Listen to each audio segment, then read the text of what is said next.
Kabar Indonesia siang kembali menyapa Anda bersama dengan saya Sally Alexander juga Zinka Nela. Kita hari ini tampaknya sangat cerah sekali menyambut hari Senin begitu ya, hari pertama kali bekerja.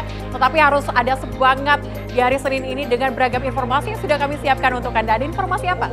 Nah, Sally dan juga pemirsa, hari ini di Apa Kabar Indonesia Siang kami akan menghadirkan dialog dengan pendamping korban dari Agus Difabel. Nah, sebelumnya mari kita mulai informasi pertama di Apa Kabar Indonesia Siang pada hari ini. Keterlibatan Ibu Agus dalam kasus dugaan pelecehan yang dilakukan anaknya diakui hampir semua korbannya.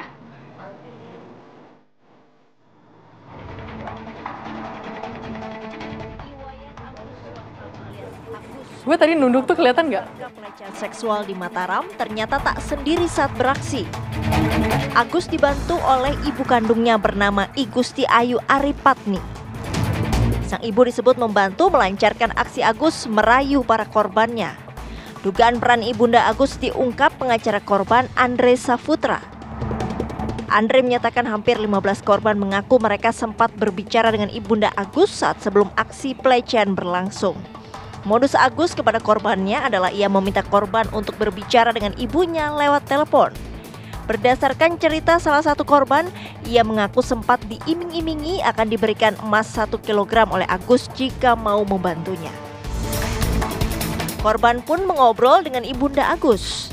Alih-alih mencegah tindakan keji anaknya, ibunda Agus justru menyetujui ucapan Agus, yakni untuk memberikan emas 1 kg jika korban mau menuruti permintaan anaknya. Pengacara korban menyatakan tiap kali bertemu korbannya, Agus disinyalir selalu meminta korban untuk menelpon ibunya. Sementara itu, kuasa hukum Agus, Ainuddin, mengklaim persetubuhan yang terjadi antara Agus dan korban murni suka sama suka karena ada kesepakatan di antara mereka. Lantas benarkah ada keterlibatan dari ibu kandung Agus dan bagaimana hasil pemeriksaan korban Agus yang kini telah bertambah menjadi 16 orang?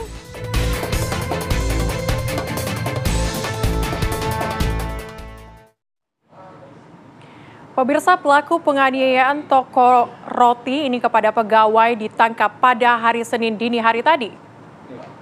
Pelaku ditangkap di sebuah hotel di daerah Sukabumi saat tengah menginap bersama keluarganya.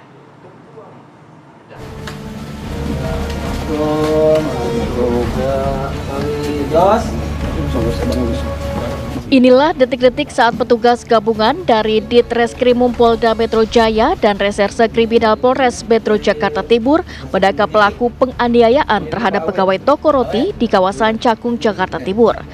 Udah paham Jos ya? Udah paham nggak? Masalahnya udah paham? Oh ya udah, kalau Anda kata udah paham. Pelaku yang merupakan anak pemilik toko roti berinisial GSH ini ditangkap di sebuah hotel di daerah Sukabumi, Jawa Barat saat tengah menginap bersama keluarganya. Usai ditangkap, pelaku langsung dibawa petugas ke Mapolres Metro Jakarta Timur untuk dilakukan pemeriksaan lebih lanjut terkait kasus penganiayaan yang dilakukannya. Dari hasil pemeriksaan sementara, pelaku mengaku menginap di hotel di daerah Sukabumi karena ingin menenangkan diri bersama keluarganya, mengingat berita yang menyoroti ulahnya viral di media sosial.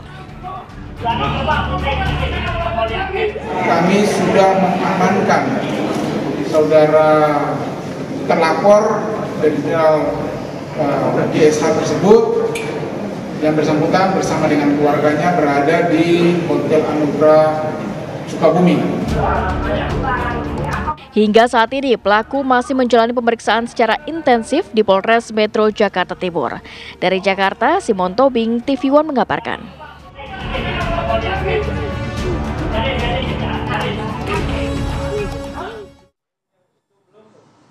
Kita ke informasi berikutnya, pemirsa. Kasus pemukulan dokter muda Lutfi yang merupakan mahasiswa Fakultas Kedokteran Unsri Palembang oleh sopir keluarga koas Lady Aulia Pramesti berbuntut panjang. Ya, netizen ini menguliti keluarga Lady habis-habisan. Kali ini mereka menuntut penegak hukum untuk juga menyelidiki Ibu Lady, Sri Meilina, karena dianggap memiliki andil pada penganiayaan yang dilakukan kepada Lutfi.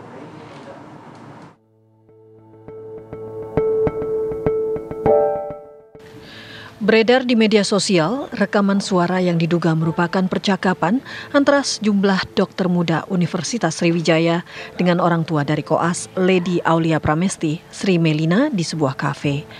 Dialog ini diyakini berlangsung beberapa menit sebelum sopir keluarga Lady, Fadilah alias Datuk, memukuli Lutfi.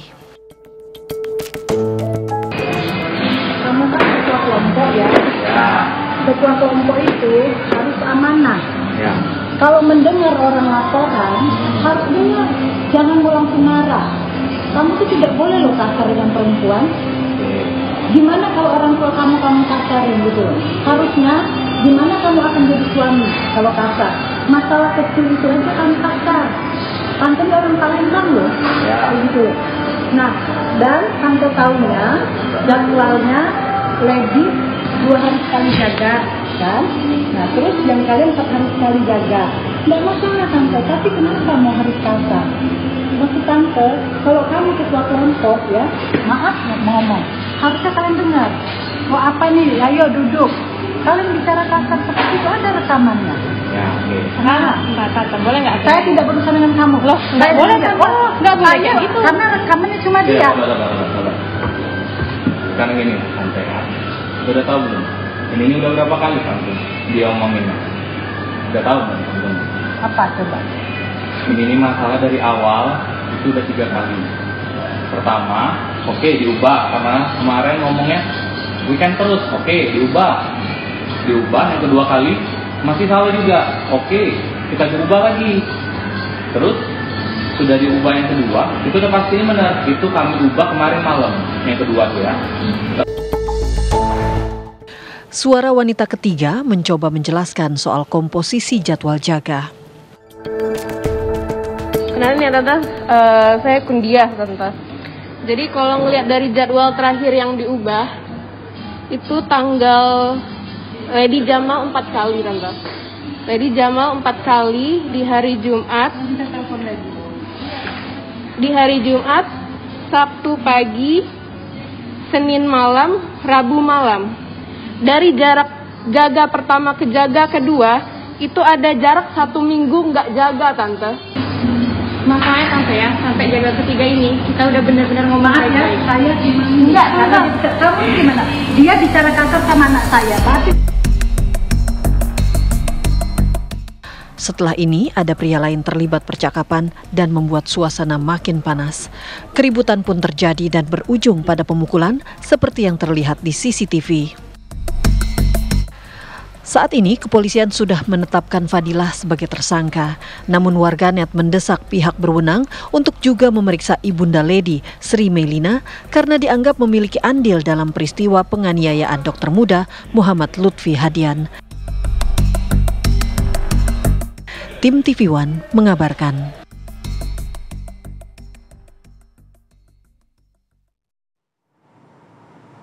Ya pemirsa, ini warga netizen mulai menguliti keluarga dari Lady Aulia Pramesti yang melakukan, yang kita ketahui bersama ini melakukan penganiayaan terhadap rekan sejawatnya, yakni Muhammad Lutfi.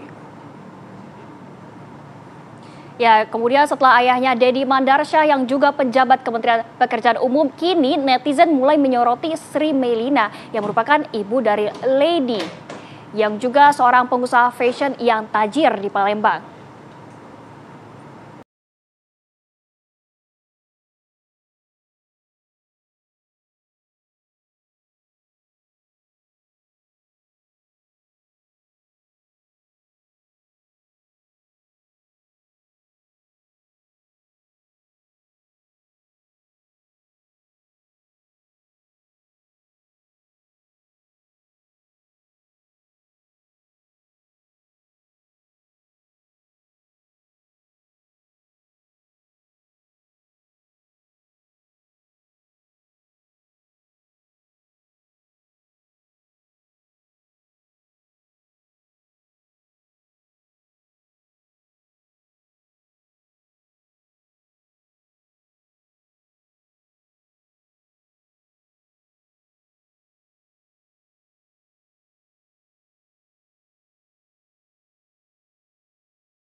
Kita ke kabar lainnya pemirsa, diduga atap tak kuat menahan debit air, atap panggung pengajian yang dihadiri oleh Muhammad Iqdam Khalid atau Gus Iqdam ambruk. Beruntungnya pemirsa tidak ada korban jiwa dalam peristiwa tersebut.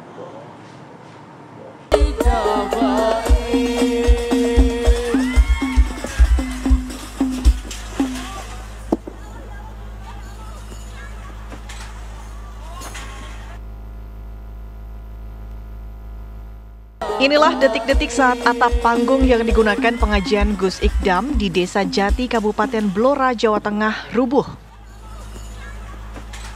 Diduga atap panggung tersebut tak kuat menahan derasnya hujan. Saat peristiwa tersebut, Gus Iqdam masih berada di ruang transit. Atas peristiwa tersebut, pihak panitia akhirnya membatalkan acara pengajian. Kita sedaya saking sedaya panitia ngaturaken gungipun pangapunten ingkang sakatah-katahipun. Nggih nyuwun sewu sumangga dumateng para jamaah saged kundur. Sebelumnya, pengajian tersebut digelar dalam rangka sedekah bumi Dusun Karangrejo sekaligus rangkaian hari jadi ke-275 Kabupaten Blora.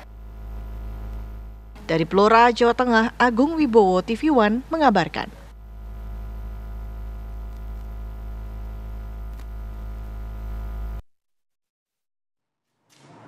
Ya pemirsa, kita hadirkan informasi lainnya untuk Anda. Hati-hati jika ingin membeli emas secara cash on delivery atau COD. Karena komplotan terduga pelaku penipuan pembelian emas logam mulia dengan bonus cash on delivery atau COD ditangkap jajaran Subdit Resmob Ditreskrimum Polda Metro Jaya.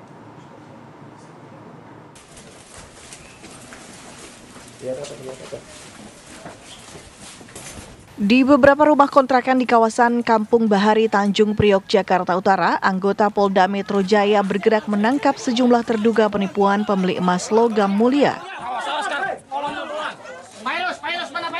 Salah satu terduga pelaku wanita sempat protes saat ditangkap. Di lokasi, polisi mengamankan 2 wanita berinisial U dan EG serta seorang pria berinisial BS.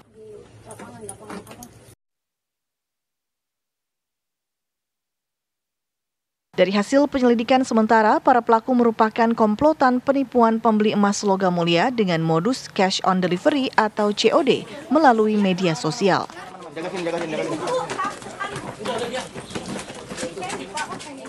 Saat melancarkan aksinya, para pelaku membawa senjata tajam dan senjata api untuk mengancam korban apabila barang yang mereka incar tidak diberi pada saat COD di sejumlah wilayah.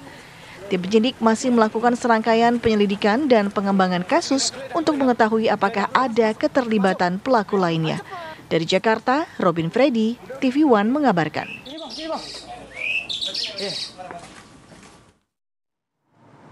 Pemirsa, usai jeda, apa kabar Indonesia Siang akan kembali dengan informasi menarik lainnya. Tetaplah bersama kami. Anda masih bersama dengan kami di Apa Kabar Indonesia Siang, pemirsa. Air laut meluap hingga ke jalan-jalan di sekitar Jakarta International Stadium atau JIS yang berlokasi di Tanjung Priok, Jakarta Utara.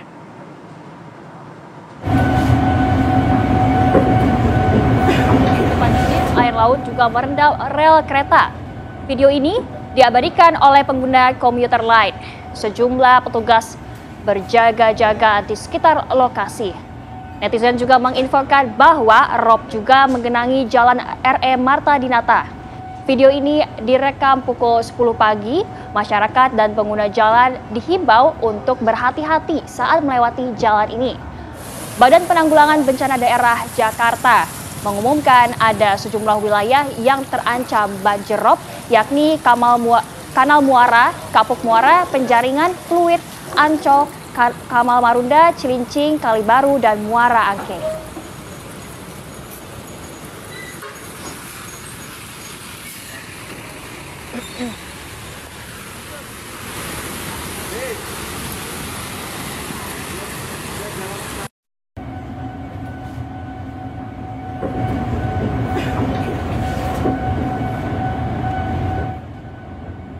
Pemirsa, sudah beberapa hari air laut membanjiri wilayah pesisir Jakarta Utara.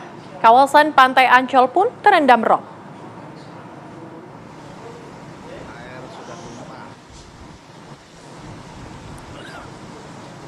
Ini momen ketika air laut memasuki pom bensin di Pantai Marida, Ancol, Jakarta Utara. Warganet mengabadikan fenomena ini pada Minggu pagi. Sementara warga lain juga mengabadikan pasang air laut yang membanjiri tempat wisata Ancol. Mereka takut kondisi semakin parah karena tanggul mulai retak. Masih di kawasan pesisir, tepatnya di Penjaringan, Jakarta Utara, air naik cukup tinggi sehingga masyarakat harus menggunakan perahu untuk menerobos banjir rob. Badan Meteorologi, Klimatologi, dan Geofisika memperkirakan pasang air laut akan berlangsung sehingga 20 Desember mendatang. Badan Penanggulangan Bencana Daerah Jakarta menghimbau masyarakat untuk waspada.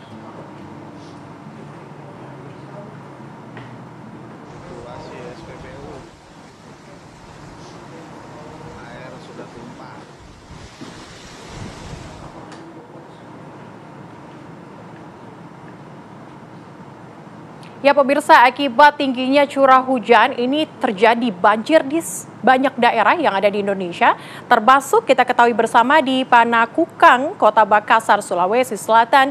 Tingginya curah hujan membuat ratusan rumah terendam banjir. Ya, sementara di Ponorogo, Jawa Timur, sejumlah desa dan kelurahan di Ponorogo terendam banjir usai diguyur hujan lebat.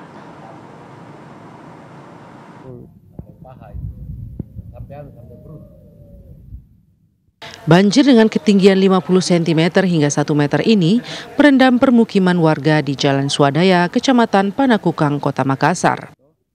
Banjir akibat curah hujan yang turun pada Minggu malam hingga Senin dini hari cukup tinggi.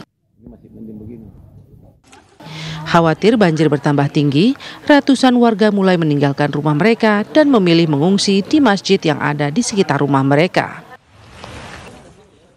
Dibantu petugas gabungan, lansia, perempuan dan anak-anak dievakuasi ke tempat pengungsian. Kalau di sini ya kurang lebih di kompleks ini yang 90 lebih deh. 90. Belum yang di belakang itu yang rumah. Ya, belum yang di kompleks veteran toh. Yang khusus swadaya kompleks swadaya masa aja di sini ada 90 lebih. Jadi ini warga di sini sudah mengungsi atau bagaimana? Ya, sebagian mengungsi ke penginapan, ada pun mereka keluarganya toh mengungsi di keluarganya. Ada juga yang di masjid? Ada juga yang di masjid, mereka mengungsi di masjid. Umumnya ketinggiannya berapa banyak? Kalau di dalam itu sampai perut. Oh, sampai perut? Ya, sampai perut orang dewasa. Banjir juga merendam permukiman warga puluhan rumah di Kecamatan Biringkanaya. Sementara itu, jalan alternatif yang menghubungkan Kota Makassar dengan Kabupaten Maros juga tidak bisa dilalui kendaraan karena tingginya banjir.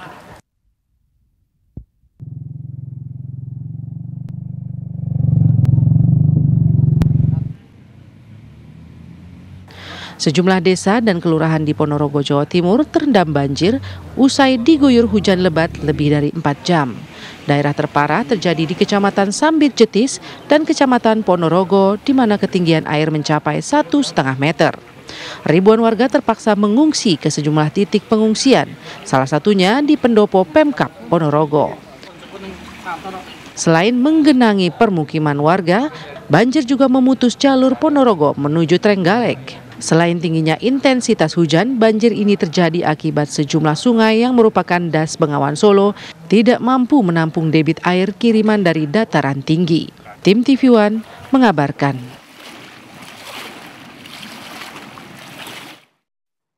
Pemirsa, lalu bagaimana kondisi banjir terkini di Ponorogo, Jawa Timur? Sudah ada rekan kami Aris Sutikno yang akan melaporkan langsung dari sana. Silakan Aris dengan laporan Anda. Ya, selamat siang pemirsa, dapat kami informasikan hujan deras yang mengguyur wilayah Ponorogo lebih dari 4 jam mengakibatkan sejumlah desa, sedikitnya ada 11 desa yang tersebar di Kecamatan Jetis, kemudian Sambit, Sawo, Melarak, Siman, serta Kecamatan Ponorogo Kota, dan sebagian di Kecamatan Sukorojo terendam banjir bervariasi ketinggiannya antara 30 hingga 1,5 meter. berdasarkan informasi yang kita dapatkan, ada ribuan warga yang tersebar di titik banjir, ini mengungsi ke tempat yang lebih aman, salah satunya di kantor pemerintah Kabupaten Ponorogo, serta di sejumlah fasilitas umum seperti masjid serta sekolah. Jalur utama dari Ponorogo menuju ke arah Trenggalek serta sebaliknya, kalau dari tadi malam hingga tadi pagi, ini sempat terputus total karena memang ada genangan air dengan ketinggian yang cukup sampai 1 meter sepinggang orang dewasa, sehingga banyak kendaraan yang terjebak di titik-titik lokasi banjir. Sementara jalur alternatif menuju ke arah Trenggalek juga sama, ada genangan air yang cukup membahayakan bagi pengguna jalan yang melintasi jalur tersebut. Kami informasikan juga pemirsa bahwa banjir ini juga mengakibatkan sejumlah rumah, kemudian fasilitas umum rusak. Akibat banjir ini juga ada 2 orang warga tadi pagi meninggal dunia setelah hanyut terseret derasnya banjir, yakni di Desa Jabung, Kecamatan Melarak, Kabupaten Ponorogo. Untuk saat ini, pemirsa dapat kami informasikan jika arus lalu lintas dari Ponorogo menuju arah Trenggalek, ini karena banjir sudah mulai berangsur-angsur surut, jalurnya mulai bisa dibuka dilintasi oleh kendaraan baik roda 2 maupun roda 4 yang melintasi jalur dari Ponorogo maupun ke Trenggalek dan sebaliknya. Kembali ke studio.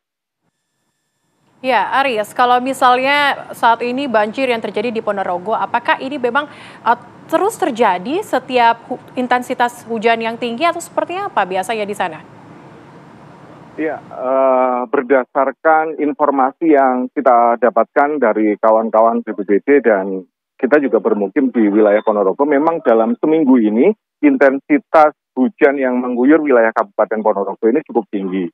Sehingga sungai-sungai yang merupakan das dari Bengawan Solo ini tidak mampu menampung bertambahnya debit air saat hujan deras lebih dari 4 jam.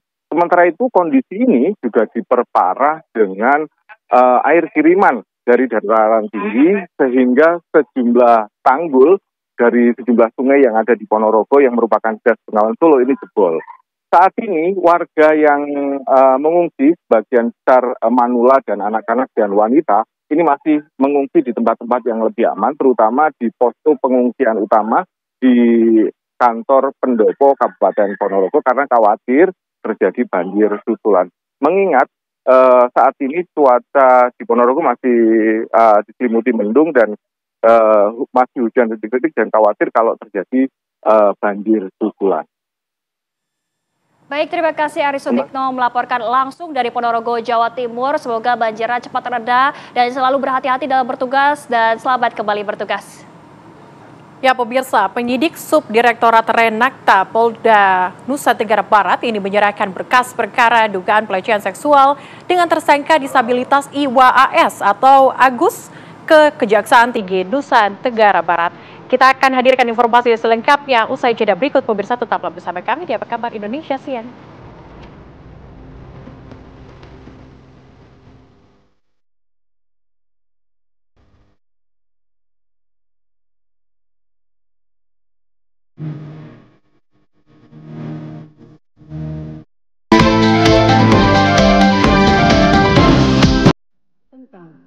Pemberhentian dengan hormat dan pengangkatan pimpinan Komisi Pemberantasan Korupsi dan keanggotaan Dewan Pengawas Komisi Pemberantasan Korupsi masa jabatan tahun 2024-2029. Dengan rahmat Tuhan Yang Maha Esa, Presiden Republik Indonesia menimbang dan seterusnya, mengingat dan seterusnya, memutuskan, menetapkan dan seterusnya, ke-1 dan seterusnya, ke-2 dan seterusnya, ke-3, mengangkat pimpinan Komisi Pemberantasan Korupsi masa jabatan tahun 2024-2029, masing-masing 1. Setyo Budianto sebagai Ketua Merangkap Anggota, 2. Fitroh Ruhcayanto, 3. Ibnu Basuki Widodo, 4. Johannes Tanak, 5. Agus Joko Pramono, masing-masing sebagai Wakil Ketua merangkap anggota. Keempat, mengangkat dalam keanggotaan Dewan Pengawas Komisi Pemberantasan Korupsi masa jabatan tahun 2024-2029 masing-masing 1. Gus Rizal sebagai Ketua merangkap anggota. 2. Beni Joshua Mamoto. 3. Jiska Mirawati. 4. Sumpeno.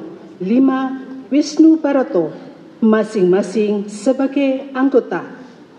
Kelima, pemberhentian dengan hormat dan pengangkatan sebagaimana dimaksud dalam diktum ke-1, ke-2, ke-3, dan ke-4 terhitung mulai tanggal 20 Desember 2024. Ke-6 dan seterusnya ditetapkan di Jakarta pada tanggal 13 Desember 2024. Presiden Republik Indonesia Prabowo Subianto. Rohaniwan dimohon menuju tempat yang telah ditentukan.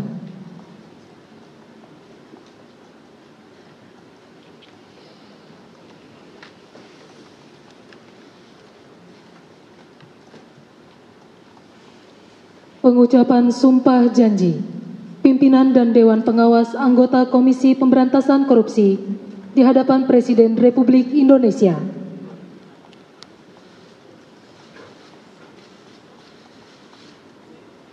Demi Allah, saya bersumpah dengan sungguh-sungguh bahwa saya untuk melaksanakan tugas ini langsung atau tidak langsung dengan menggunakan nama atau cara apapun juga tidak memberikan atau menjanjikan sesuatu apapun kepada siapapun juga. Saya bersumpah bahwa saya untuk melakukan atau tidak melakukan sesuatu dalam tugas ini tidak sekali-kali akan menerima langsung atau tidak langsung dari siapapun juga suatu janji atau pemberian. Saya bersumpah bahwa saya akan setia kepada dan akan mempertahankan serta mengamalkan Pancasila sebagai dasar negara, Undang-Undang Dasar Negara Republik Indonesia tahun 1945, serta peraturan perundang-undangan yang berlaku bagi negara Republik Indonesia. Saya bersumpah bahwa saya senantiasa akan menjalankan tugas dan wewenang saya ini dengan sungguh-sungguh, seksama, objektif, jujur, berani, adil, tidak membeda-bedakan jabatan, suku, agama, ras, gender, dan golongan tertentu, dan akan melaksanakan kewajiban saya dengan sebaik-baiknya serta bertanggung jawab sepenuhnya kepada Tuhan Yang Maha Esa, masyarakat, bangsa, dan negara. Saya bersumpah bahwa saya senantiasa akan menolak atau tidak menerima atau tidak mau dipengaruhi oleh campur tangan siapapun juga, dan saya akan tetap teguh melaksanakan tugas dan wewenang saya yang diamanatkan undang-undang kepada saya. Kiranya Tuhan menolong saya. Rohaniwan dimohon kembali ke tempat semula.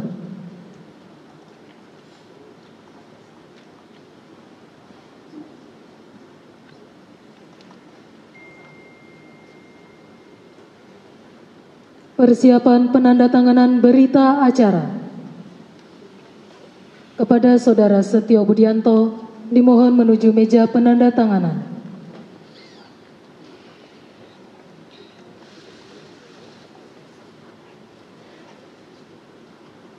Kepada yang terhormat Presiden Republik Indonesia, dimohon berkenan menuju meja penandatanganan. Penandatanganan berita acara. 1. Saudara Setio Budianto sebagai Ketua Merangkap Anggota Pimpinan KPK. 2.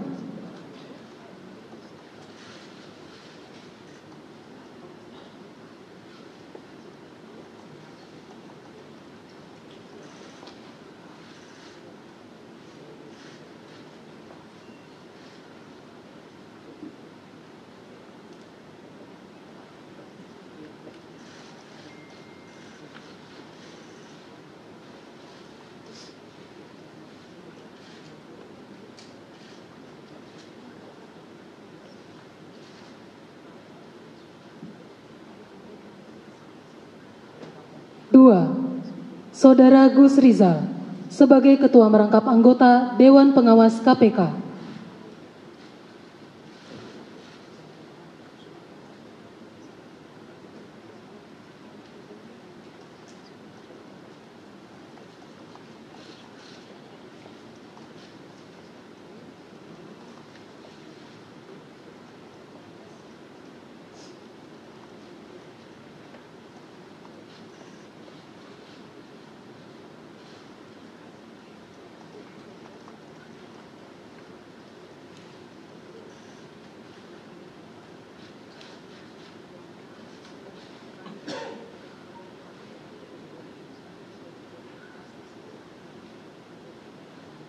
Kepada yang terhormat Presiden Republik Indonesia, dimohon berkenan kembali ke tempat semula.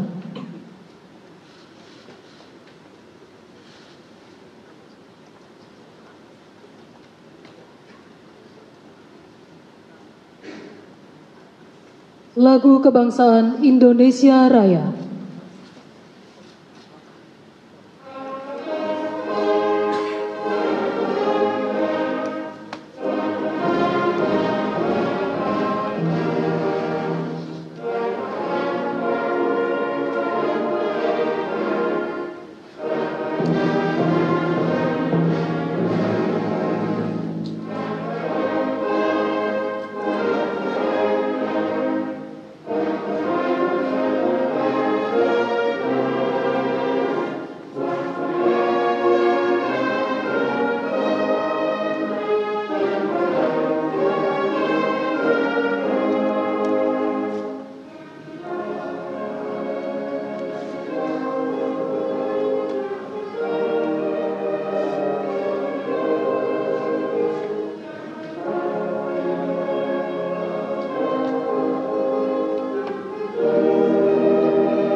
Selanjutnya Presiden Republik Indonesia dan Wakil Presiden Republik Indonesia dimohon menuju ruang tunggu utama.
Mohon perhatian, Presiden Republik Indonesia dan Wakil Presiden Republik Indonesia tiba di tempat acara.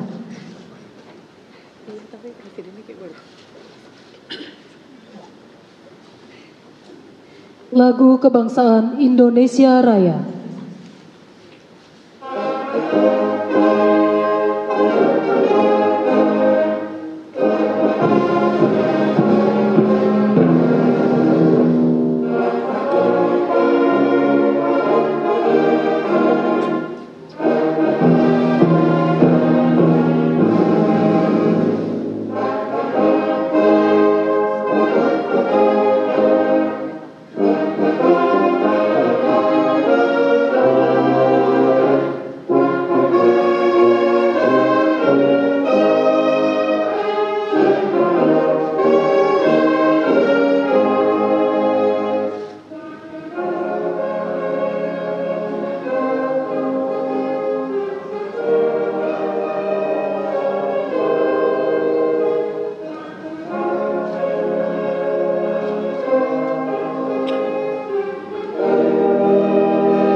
Pembacaan Keputusan Presiden Republik Indonesia tentang pengangkatan Ketua Harian dan Sekretaris Dewan Pertahanan Nasional serta Gubernur Kalimantan Selatan oleh Deputi Bidang Administrasi Aparatur Kementerian Sekretariat Negara.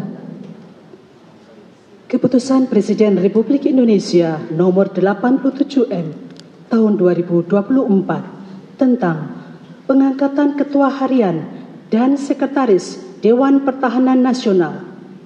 Dengan rahmat Tuhan Yang Maha Esa, Presiden Republik Indonesia menimbang dan seterusnya, mengingat dan seterusnya, memutuskan, menetapkan dan seterusnya. Ke-1, mengangkat terhitung sejak tanggal pelantikan masing-masing 1 Menteri Pertahanan sebagai Ketua Harian Dewan Pertahanan Nasional. 2. Wakil Menteri Pertahanan sebagai Sekretaris Dewan Pertahanan Nasional, serta kepada yang bersangkutan diberikan hak keuangan dan fasilitas lainnya sesuai dengan ketentuan peraturan perundang-undangan. Kedua dan seterusnya ditetapkan di Jakarta pada tanggal 16 Desember 2024. Presiden Republik Indonesia Prabowo Subianto. Keputusan Presiden Republik Indonesia nomor 160P tahun 2024 tentang pengesahan pemberhentian Gubernur dan Wakil Gubernur Kalimantan Selatan masa jabatan tahun 2021-2024 dan pengesahan pengangkatan Gubernur Kalimantan Selatan sisa masa jabatan tahun 2021-2024. Dengan rahmat Tuhan Yang Maha Esa, Presiden Republik Indonesia menimbang dan seterusnya, mengingat dan seterusnya, memutuskan, menetapkan dan seterusnya. Ke-1 dan seterusnya. Kedua, mengesahkan pengangkatan Saudara H. Muhyiddin sebagai Gubernur Kalimantan Selatan, sisa masa jabatan tahun 2021-2024, terhitung sejak pelantikan sampai dengan dilantiknya Gubernur Kalimantan Selatan, hasil pemilihan serentak secara nasional tahun 2024, dan kepada yang bersangkutan diberikan gaji pokok serta tunjangan jabatan kepala daerah sesuai dengan ketentuan peraturan perundang-undangan. Ketiga dan seterusnya. Keempat dan seterusnya ditetapkan di Jakarta pada tanggal 12 Desember 2024. Presiden Republik Indonesia Prabowo Subianto.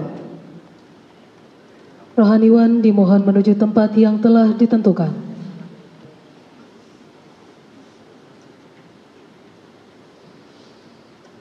Pengambilan sumpah jabatan Ketua Harian dan Sekretaris Dewan Pertahanan Nasional oleh Presiden Republik Indonesia.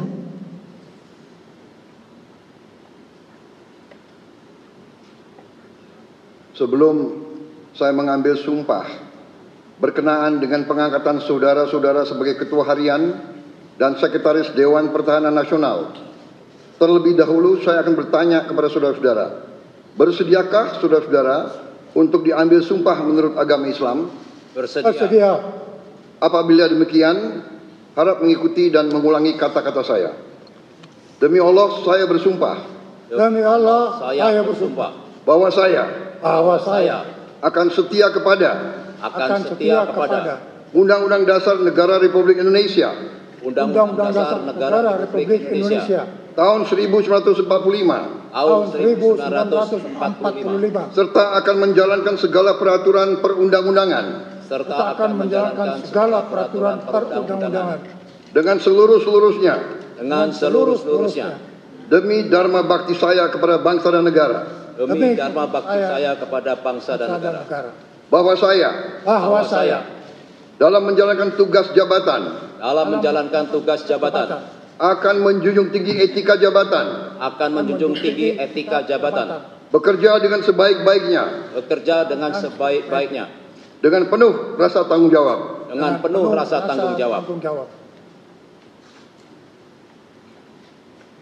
Pengambilan sumpah jabatan Gubernur Kalimantan Selatan oleh Presiden Republik Indonesia.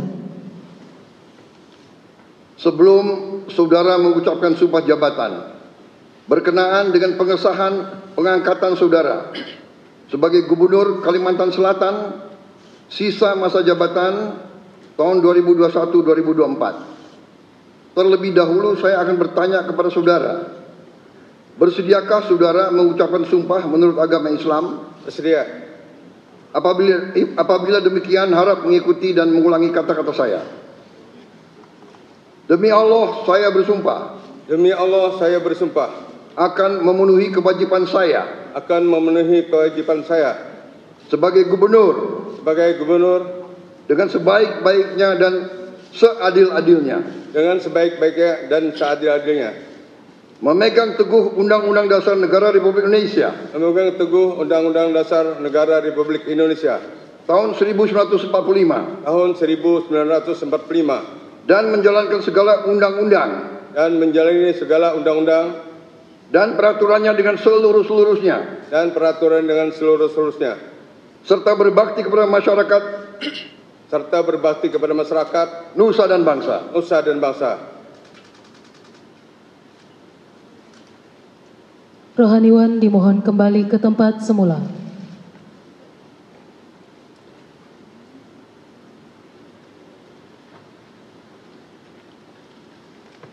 Persiapan penandatanganan berita acara. Kepada Ketua Harian Dewan Pertahanan Nasional, dimohon menuju meja penandatanganan.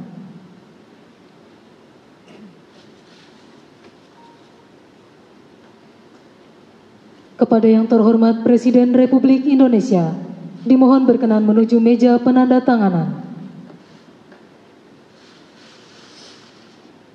Penandatanganan berita acara.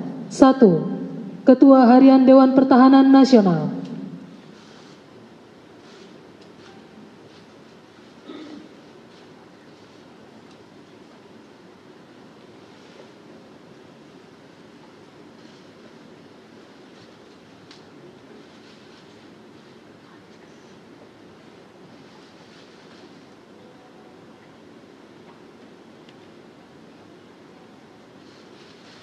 Dua, Sekretaris Dewan Pertahanan Nasional.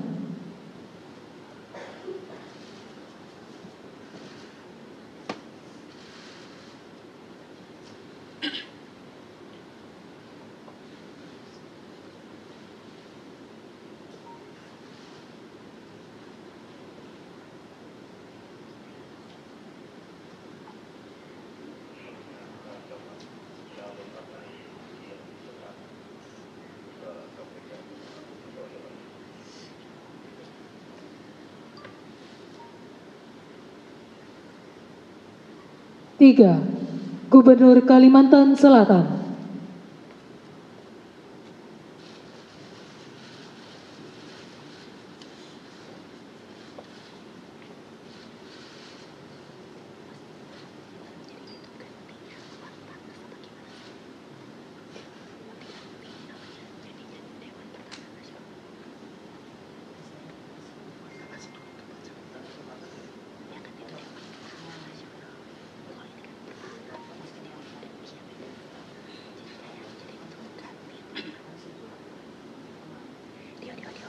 Kepada yang terhormat Presiden Republik Indonesia, dimohon berkenan kembali ke tempat semula.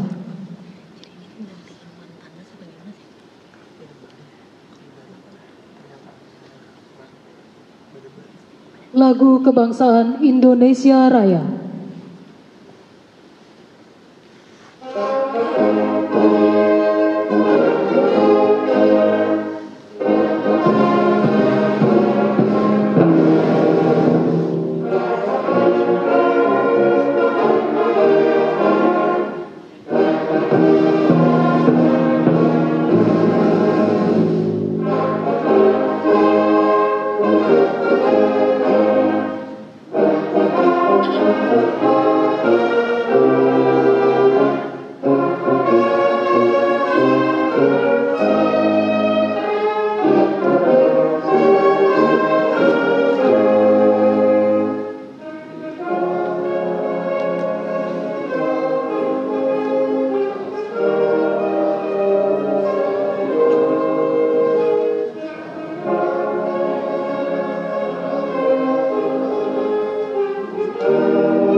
Kepada pimpinan dan Dewan Pengawas KPK serta pendamping pejabat yang telah dilantik, dimohon menuju tempat yang telah ditentukan.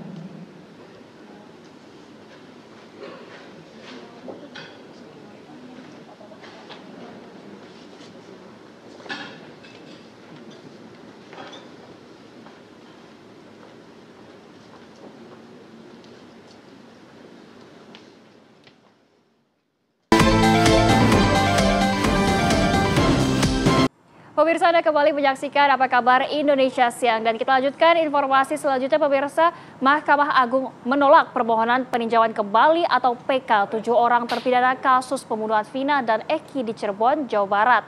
Ketujuh terpidana tetap dihukum penjara seumur hidup. Keputusan ini disampaikan oleh Yanto selaku juru bicara Mahkamah Agung.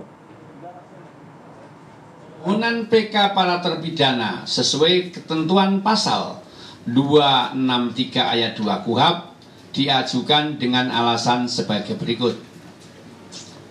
A. Adanya novum atau keadaan baru yang menentukan apabila diajukan pada saat persidangan maka dapat membuat terang duduk perkara sehingga yudek juris dan yudek fakti dapat memutus sebaliknya. B. Terdapat kekilapan atau kekeliruan hakim dalam memutus perkara para pemohon dan terpidana.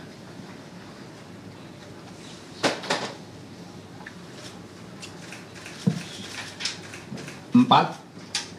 Berdasarkan keputusan Ketua Mahkamah Agung Republik Indonesia nomor 119 KMA SK 7/2013 tentang penetapan Hari Musyawarah dan ucapan pada Mahkamah Agung Republik Indonesia, maka telah dilaksanakan musyawarah dan pembacaan putusan pada hari Senin tanggal 16 Desember 2024 dengan putusan yang pada pokoknya menolak permohonan peninjauan kembali para terpidana.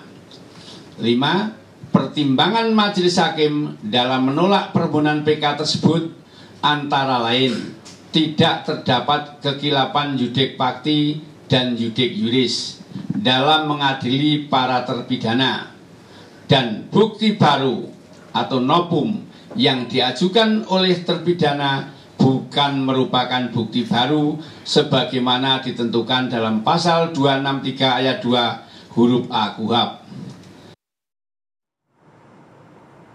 Ya pemirsa, untuk mengetahui tanggapan dari para terpidana kasus Vina, kami sudah terhubung dengan Jutek Bongso, Ketua Tim Kuasa Hukum Terpidana kasus Vina.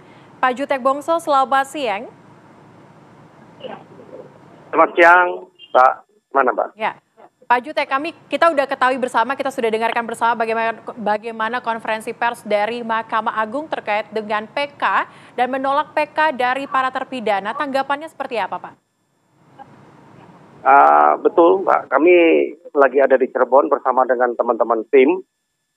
Tadi kami melakukan nonton bersama dengan keluarga terpidana dan juga tim kuasa hukum di salah satu hotel di Cirebon. Dan kami mengikuti semua press conference yang disampaikan oleh pihak Mahkamah Agung. Tanggapan kami pertama, kami menghormati apa yang menjadi keputusan Mahkamah Agung. Hakim Agung yang mulia, tentu kita harus hormati semua putusannya, oleh karena kami adalah penegak hukum. Walaupun kami sayangkan, undangan resmi dari press conference itu kan pukul 12.30 sampai 13, tapi dari pukul 9.30 sampai pukul 10 tadi pagi, itu kami sudah mendapatkan informasi putusan lewat media-media online yang ada di kami dapatkan. Ya, ini tentu sangat kami sesalkan ya, bisa terjadi kok mendahului press release gitu kan. Kami cek memang di website itu sudah muncul ya. Seharusnya kan press release dulu selesai ya baru muncul itu. Lalu tanggapan kami yang berikutnya adalah tentu secara rasa ini melukai keadilan masyarakat, tentu kami. Di dalam pertimbangannya kan dikatakan ada tidak adanya novum ya, bukan novum yang kami hadirkan. Lalu judeteksinya pastinya ya, kemudian kekhilafan hakimnya juga tidak ditemukan, tidak ada. Jadi kami mempertanyakan ya bahwa apa yang kami hadirkan, contoh ya, ekstraksi percakapan Widi dengan Vina pada tanggal 27 Agustus 2016, lalu dari handphonenya Widi baru diserahkan kemarin di persidangan PK. Kami ekstraksi dengan ahli, seizin majelis hakim di PK dari Pengadilan Negeri Cirebon, kami mendapatkan fakta bahwa ada terjadi percakapan pukul 22.14 yang terakhir antara Vina dengan Widi, ya. Yang artinya bahwa pukul 22.30 kita tahu peristiwa itu didakwa adalah dari pukul 21 ya, 30 sampai kepada 22.30.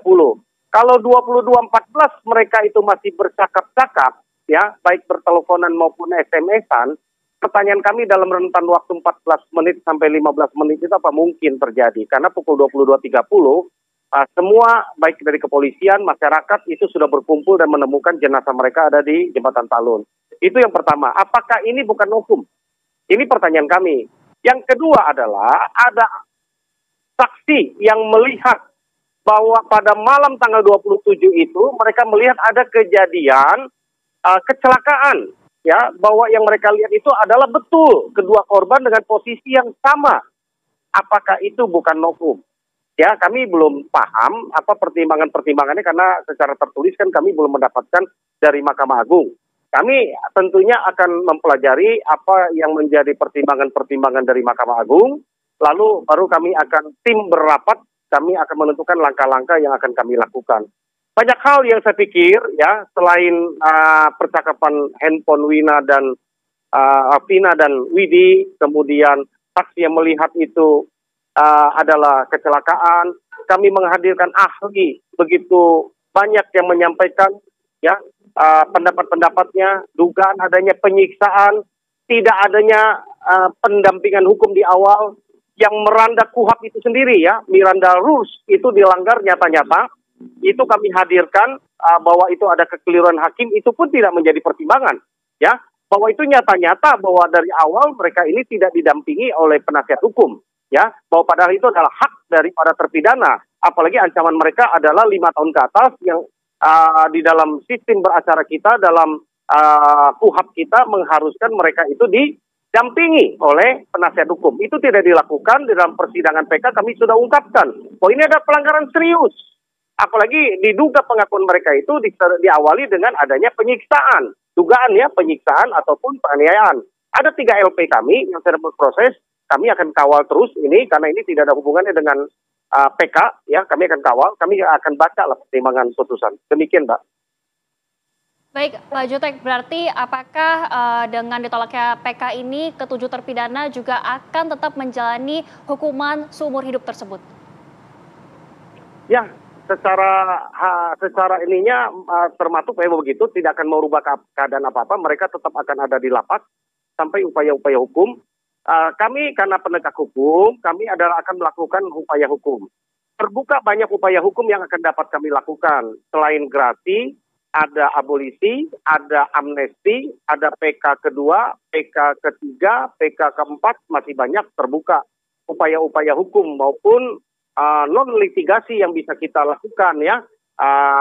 Kita akan lakukan upaya hukum. Tadi kami sudah sampaikan, kami akan sudah menenangkan keluarga para terpidana. Kami himbau mereka tidak terpengaruh dengan keadaan dan tidak terprovokasi untuk melakukan hal-hal yang di luar hukum. Kami himbau mereka untuk mentaati dan mengakui dan menghormati keputusan Majelis Hakim Agung yang sudah dibacakan tadi lewat press release. Kami himbau itu mereka tadi ya, supaya masyarakat juga tenang, walaupun secara umum merasa keadilan masyarakat ini dan kami pun penegak hukum ya secara kasat mata dan secara naruli kita, perasaan kita tercederai ya.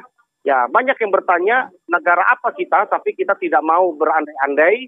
Kami tetap akan semangat dan melakukan upaya hukum begitu. Baik, terima kasih Pak Jutek Wongso, terima kasih sudah bergabung bersama dengan kami di Apa Kabar Indonesia Siang. Semoga apa yang menjadi langkah yang akan dilakukan oleh tim kuasa hukum ini akan berjalan dengan lancar nantinya. Terima kasih, sehat selalu. Ya pemirsa, Apa Kabar Indonesia Siang akan segera kembali dengan informasi menarik lainnya. Tetaplah bersama kami.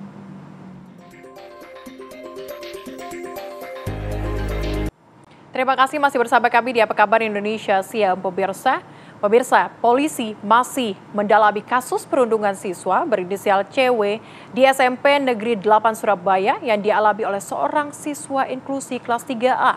CW mengaku menjadi korban perundungan oleh teman-teman sekelasnya. Aku harap dari video ini kita bisa mencari jalan terbaik. Kasus perundungan siswa berinisial CW di SMP Negeri 8 Surabaya dialami seorang siswa inklusi kelas 3A. CW mengaku menjadi korban perundungan oleh teman-teman sekelasnya. Kini kasus tersebut tengah didalami oleh pihak kepolisian. Pihak sekolah menengah pertama Negeri 8 Surabaya turut diperiksa polisi. Pihak sekolah pun berbicara terkait peristiwa perundungan yang terjadi di lingkungan sekolah mereka. Pihak sekolah mengungkapkan mereka telah menyerahkan sepenuhnya penanganan kasus tersebut kepada Unit Perlindungan Anak dan Perempuan Polres Pelabuhan Tanjung Perak, Surabaya. Menurut pihak sekolah, korban adalah siswa inklusi yang selama ini tidak pernah bermasalah dengan teman-temannya. Jadi untuk penanganan dari pihak sekolah kita sudah berupaya untuk pendekatan ke kedua belah pihak. Pertama kita pemanggilan orang tua dan ini sudah dilakukan. Orang tua juga sudah menyadari dari pihak terlapor dan yang terlapor itu juga sudah memahami. Kemudian juga kita pendekatan kepada William juga kepada pelapor. Sementara itu, pihak kuasa hukum korban Johan Wijaya menyatakan bahwa seharusnya peristiwa perundungan ini tidak perlu terjadi jika pihak sekolah lebih kooperatif dan segera menangani laporan awal yang disampaikan oleh korban. Yang dilakukan pelaku apa saja? Seperti apa? Ya, pelaku melakukan suatu bullying yang bentuknya satu, mengatakan dia seperti terus dengan penganiayaan juga.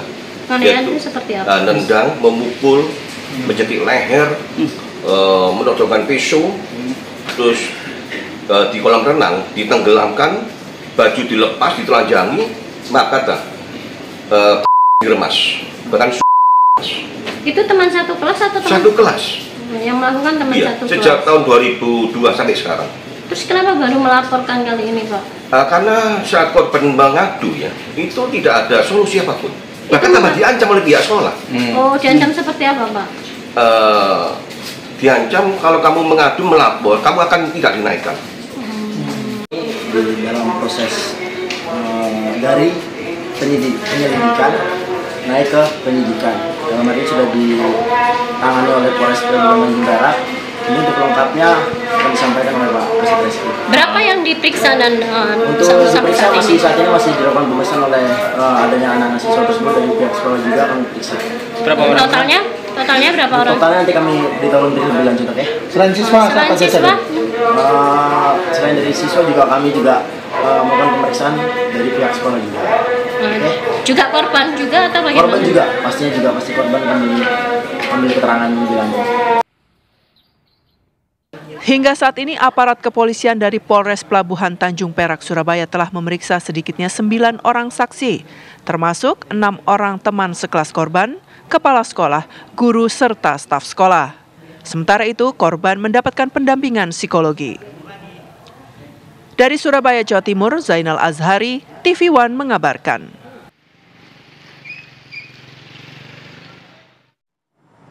Pemirsa, lagi-lagi terjadi satu keluarga ditemukan tewas di Tangerang Selatan, Banten. Peristiwa tragis ini diyakini merupakan peristiwa bunuh diri bersama.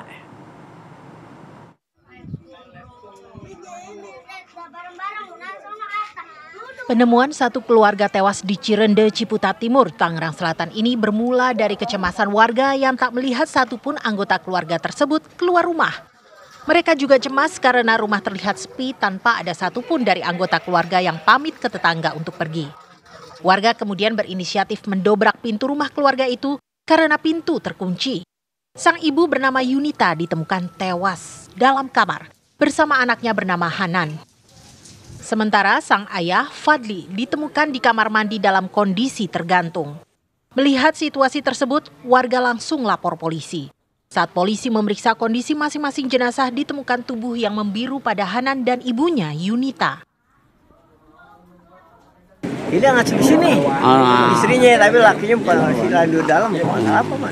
Ada permasalahan apa sih Pak? Bisa begitu? Kurang tahu masalahnya ya. Oh, tak tahu yang informasi Bapak. Keluarga dia tuh, biasanya nggak adem-adem aja biasa. Oh, nggak ada permasalahan ya? Tahu saya ya, nggak ada masalah. Tapi kalau keluarga dia kita kurang tahu. Ada kecurigaan kematian satu keluarga ini merupakan bunuh diri. Namun untuk memastikan apa yang sebenarnya terjadi di keluarga Fadli hingga membuat satu keluarga ini tewas, masih didalami polisi termasuk dengan memeriksa sejumlah saksi. Dari Tangerang Selatan, Banten, Milhan Wahyu di TV One mengabarkan. Ya pemirsa, polisi masih mendalami motif di balik kasus penemuan mayat satu keluarga yang terjadi di Ciputat Timur, Tangerang Selatan. Dan polisi saat ini pemirsa belum bisa menarik kesimpulan terkait dengan penyebab pasti bunuh diri yang menimpa satu keluarga tersebut. Ya, dan berikut adalah pernyataan Kapolsek Ciputat Timur, Kompol Kemas Arifin. Dari TKP kami mengamankan beberapa barang bukti, yaitu tali rapia dan tali tambang, dan pakaian-pakaian korban. Lalu ada juga handphone 3 unit milik istri maupun milik suami. Terkait dengan motif, kami masih melakukan penyelidikan, jadi belum dapat disimpulkan sekarang.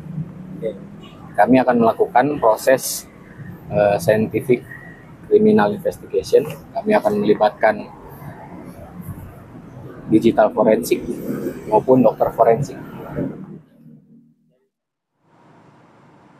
Pemirsa, untuk mengetahui seperti apa kondisi kediaman satu keluarga yang tewas diduga akibat bunuh diri, kami sudah terhubung dengan reporter Adi Mulya. Adi Mulya, silahkan dengan laporan Anda.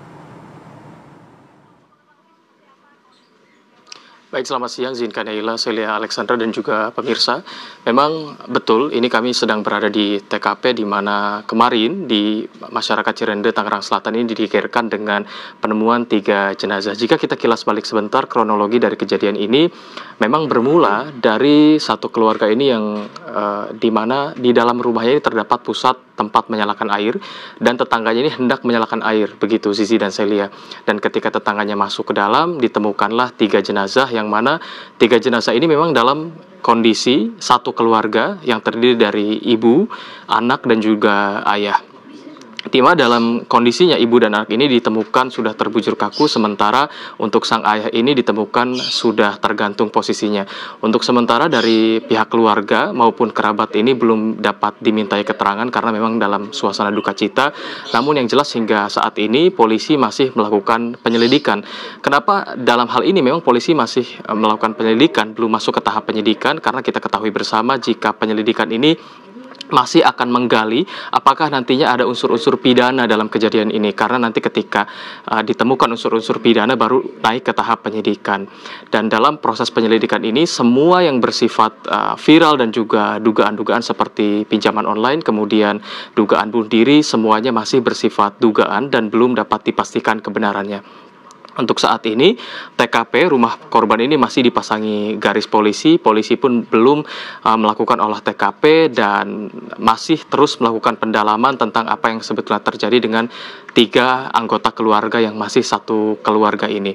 Kemarin jenazahnya memang awalnya ini dibawa ke Rumah Sakit Fatmawati, kemudian dari Rumah Sakit Fatmawati ini merujuk ke Rumah Sakit Polri Kramat Jati karena memang ini kematiannya sangatlah tidak wajar.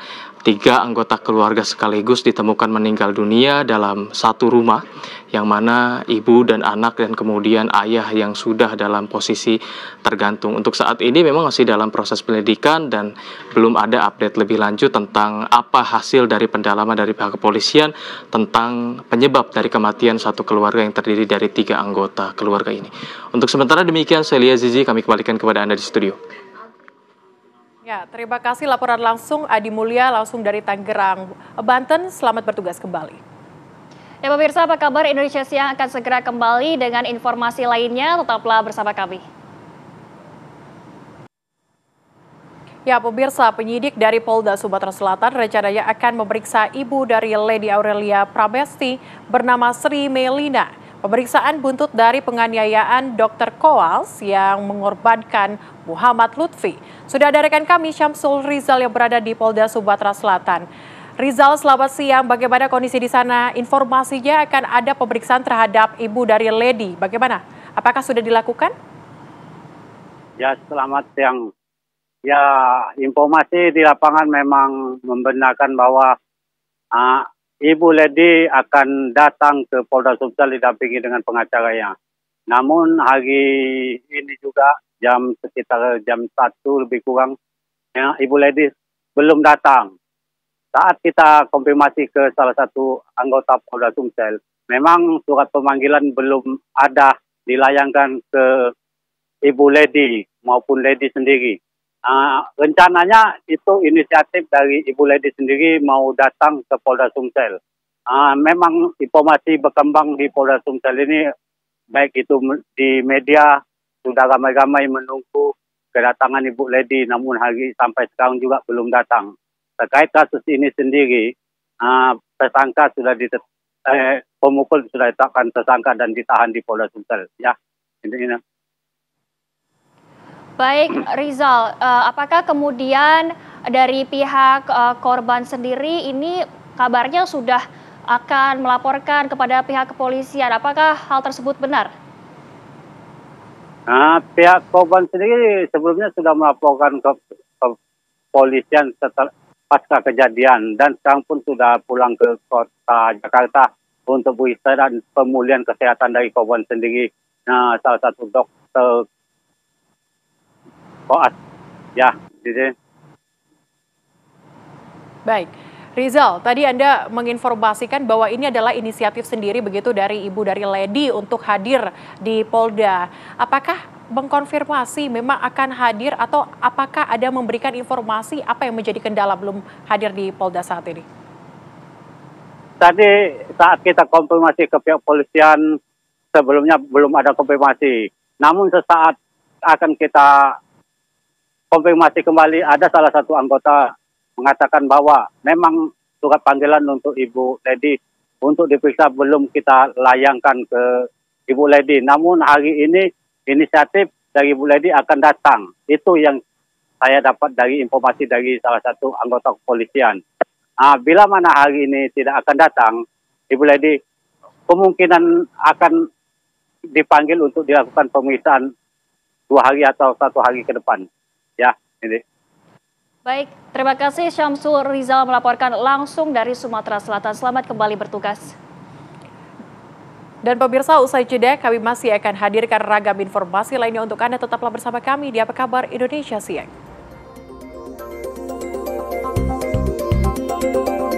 Pemirsa, terima kasih Anda masih menyaksikan Apa Kabar Indonesia Siang. Penyidik Subdirektorat Renakta Polda Nusa Tenggara Barat telah menyerahkan berkas perkara dugaan pelecehan seksual dengan tersangka disabilitas IWAS alias Agus ke Kejaksaan Tinggi Nusa Tenggara Barat. Penyerahan berkas perkara ini merupakan proses akhir dari hasil konsultasi dan koordinasi tim penyidik polisi dengan tim jaksa untuk melengkapi berkas perkara tersangka.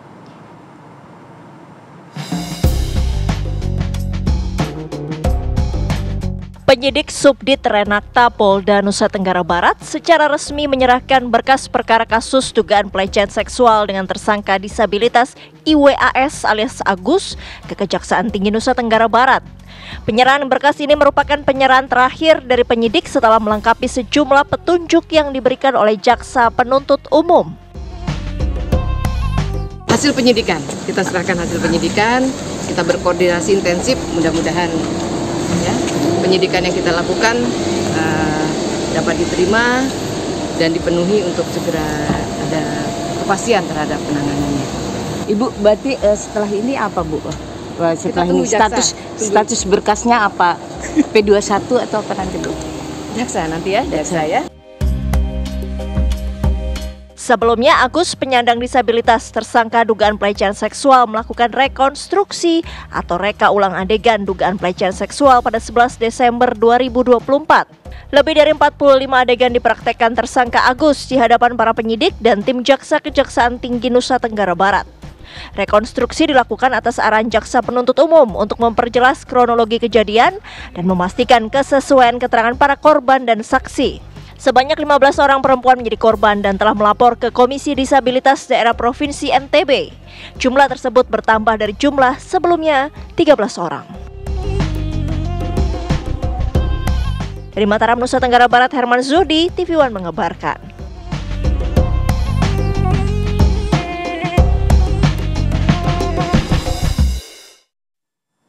Ya pemirsa, kasus dugaan pelecehan seksual yang melibatkan Agus difabel semakin menarik untuk diikuti karena korban semakin bertambah. Kita sudah bersama dengan Ade Latifah Fitri, pendamping korban. Selamat siang, Bu Ade. Selamat siang. Ya, Bu Ade, sejauh ini kan korban bertambah.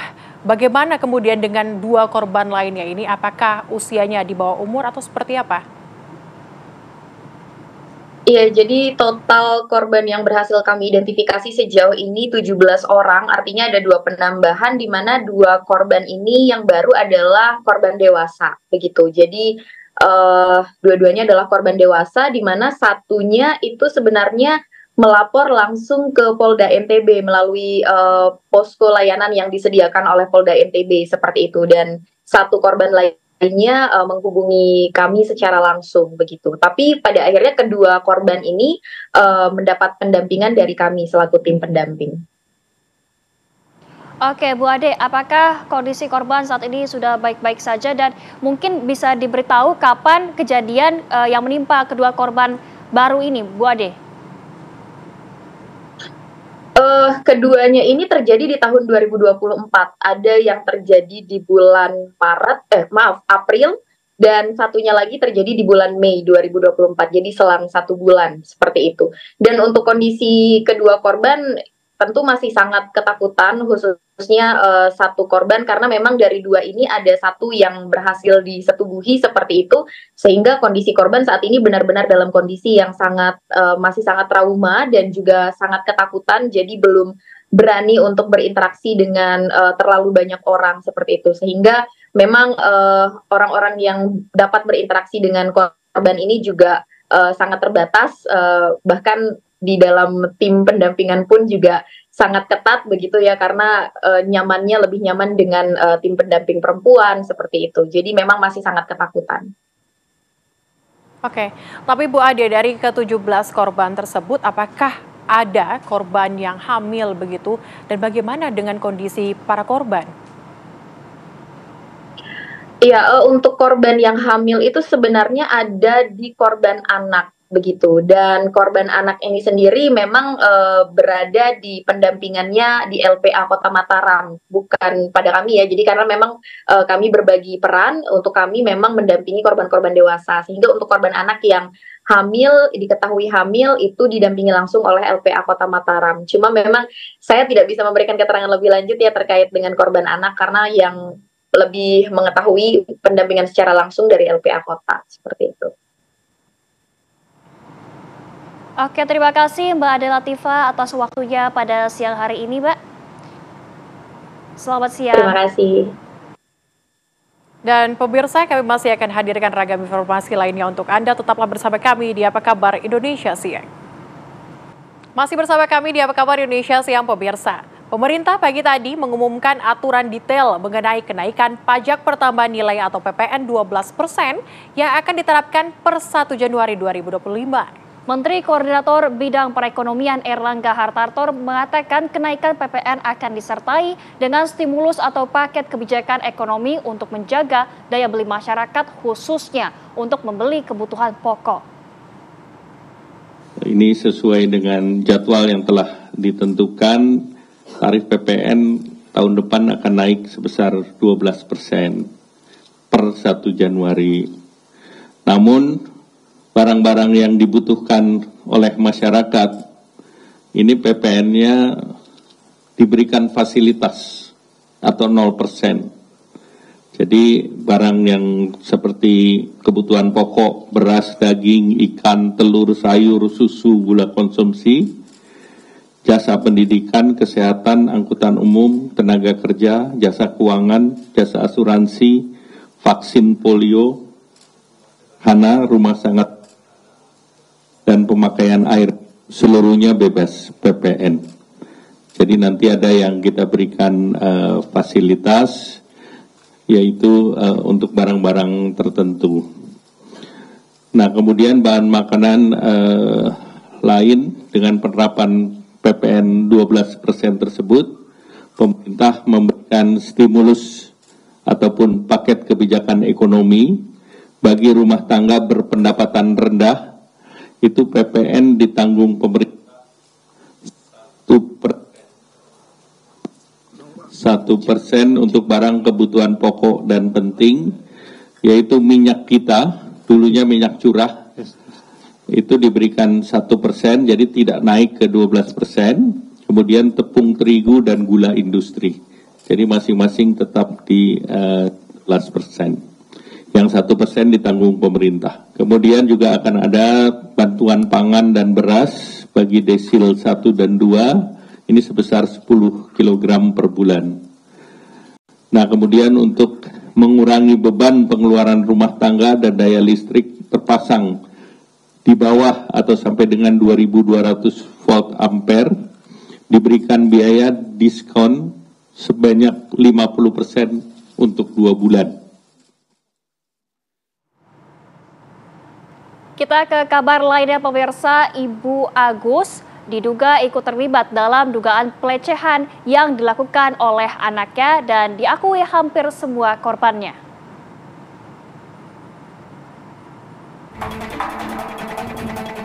Iwayan Agus Suartama alias Agus, pria difabel tersangka pelecehan seksual di Mataram, ternyata tak sendiri saat beraksi. Agus dibantu oleh ibu kandungnya bernama Igusti Ayu Aripatni. Sang ibu disebut membantu melancarkan aksi Agus merayu para korbannya. Dugaan peran ibunda Agus diungkap pengacara korban Andre Saputra. Andre menyatakan hampir 15 korban mengaku mereka sempat berbicara dengan ibunda Agus saat sebelum aksi pelecehan berlangsung. Modus Agus kepada korbannya adalah ia meminta korban untuk berbicara dengan ibunya lewat telepon.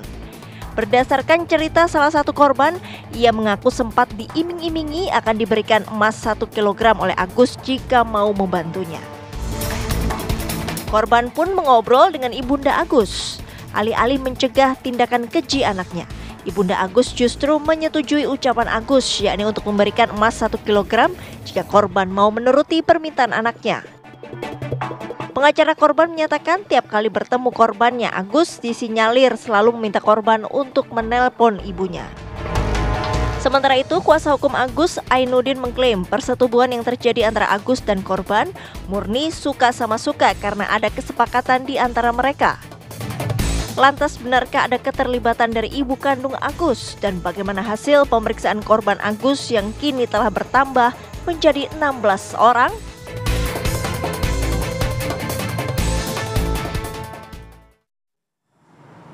Pemirsa, pelaku penganiayaan terhadap pegawai toko roti di Cakung, Jakarta Timur ini ditangkap oleh polisi pada hari Senin dini hari tadi.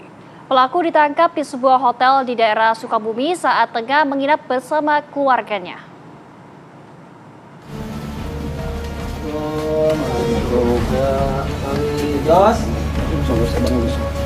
Inilah detik-detik saat petugas gabungan dari Ditreskrimum Polda Metro Jaya dan Reserse Kriminal Polres Metro Jakarta Timur menangkap pelaku penganiayaan terhadap pegawai toko roti di kawasan Cakung, Jakarta Timur.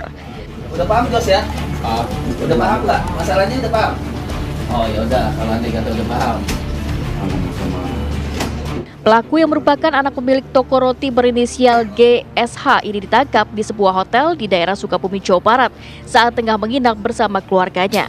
Usai ditangkap, pelaku langsung dibawa petugas ke Mapolres Metro Jakarta Timur untuk dilakukan pemeriksaan lebih lanjut terkait kasus penganiayaan yang dilakukannya. Dari hasil pemeriksaan sementara, pelaku mengaku menginap di hotel di daerah Sukabumi karena ingin menenangkan diri bersama keluarganya, mengingat berita yang menyoroti ulahnya viral di media sosial. Kami sudah mengamankan saudara terlapor dari GSH tersebut yang bersangkutan bersama dengan keluarganya berada di Hotel Anugrah Sukabumi.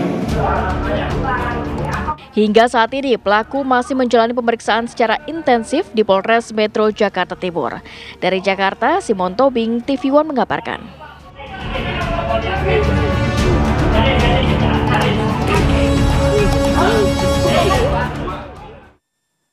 Pemirsa, warganet mulai menguliti keluarga Lady Aurelia Pramesti yang merupakan dokter koas di Rumah Sakit Siti Fatimah disorot publik usai terlibat dugaan penganiayaan pada rekan sejawatnya Muhammad Lutfi. Setelah ayahnya Dedi Madarsyah yang juga pejabat Kementerian Pekerjaan Umum, kini netizen mulai menyoroti Sri Meilina, ibu dari Lady yang merupakan pengusaha fashion yang tajir di Palembang.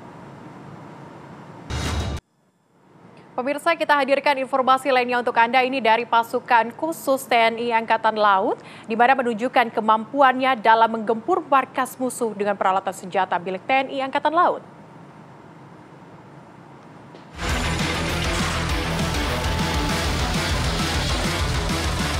Pasukan elit TNI AL Denjaka, Taifib Marinir dan Kopaska TNI AL ini menerjunkan pasukan baik dari laut maupun udara guna menculik pemimpin KKB di markas komando musuh di salah satu pulau di Kabupaten Lingga.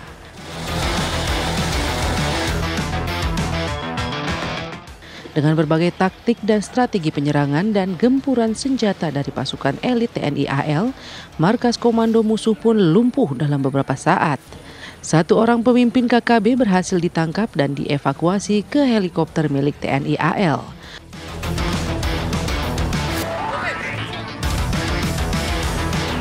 Operasi ini merupakan rangkaian latihan operasi laut gabungan yang sebelumnya dilakukan di Laut Karimun Jawa dengan menambahkan sejumlah persenjataan rudal milik TNI ke daerah musuh.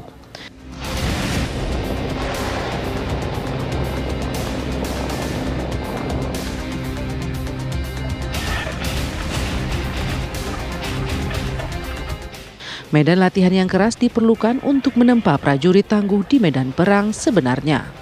Peperangan asymmetric warfare dengan taktik irrational warfare yang dilatihkan oleh pasukan-pasukan khusus TNI AL pada latihan operasi dukungan pasukan khusus dengan Sandi Bima 24 tahun 2024 merupakan jawaban akan situasi peperangan modern dengan heavy teknologi dan tetap mengutamakan kemampuan atau skill individu pasukan-pasukan khusus dalam melaksanakan peperangan non-konvensional pasukan-pasukan khusus yang dibentuk oleh TNI AL.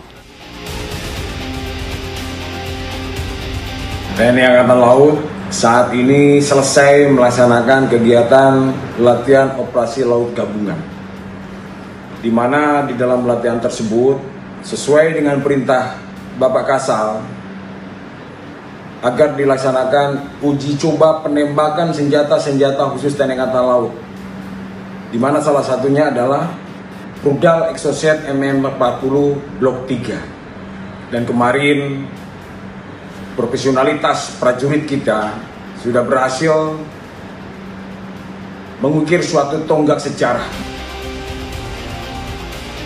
Dari Batam, Kepulauan Riau, Alboim, TV One mengabarkan.